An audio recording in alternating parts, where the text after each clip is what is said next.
Ito na guys, gumawa na ako ng powerful na pang booster ng ating mga immune system. Panlaban din sa mga sakit-sakit, mga tulad ng ubo, sipon, at pampalakas ng ating mga katawan. Ito na yung pinaghalong sibuyas, bawang, luya, lemon, at saka honey. Ito guys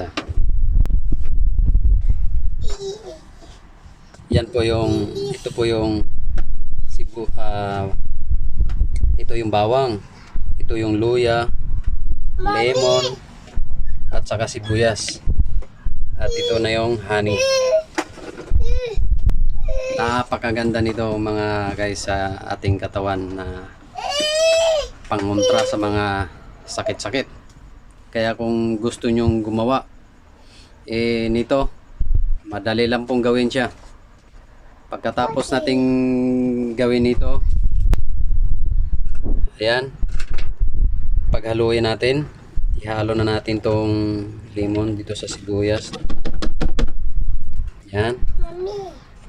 At itong bawang at saka luya, halo na natin yan.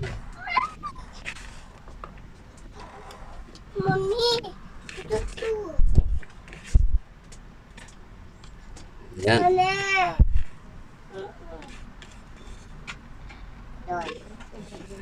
Yan. Halo na natin. At isusunod na natin itong honey.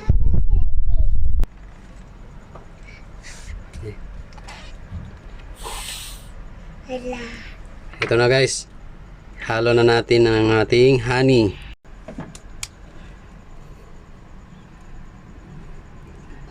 Diba sinabi ko sa inyo mga guys na pag nag-test ka sa honey kung original ba o piki, ay ilagay nyo siya sa freezer. Ito nilagay ko po sa freezer. Ito malamig-lamig pa oh. Malamig talaga siya. Nilagay ko siya sa freezer para malaman ko kung nag-crystallize na. Pag hindi nag-crystallize, ibig sabihin original yan. Ay, wala po siyang crystallize po guys oh. Yan. Kang matagalan tayo dito magsalin dahil malapot.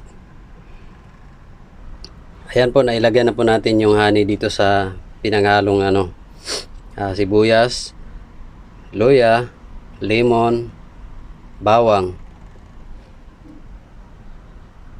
Ihalo na lang natin siya.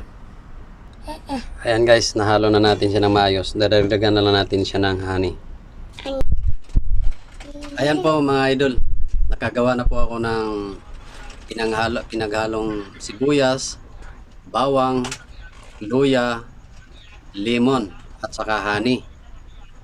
Ito, isang grapon. Almost kalahating litro po na honey ang naihalo ko rito kasi medyo malaki po itong grapon na ito.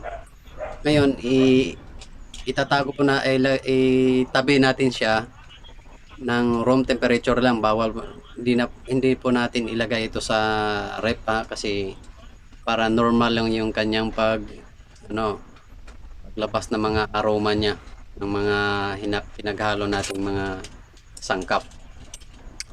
At ito na ang magiging natin booster ng ating katawan laban sa mga sakit-sakit. Sana gumawa din kayo ng ganito mga idol. Sana may natutunan kayo sa araw na ito.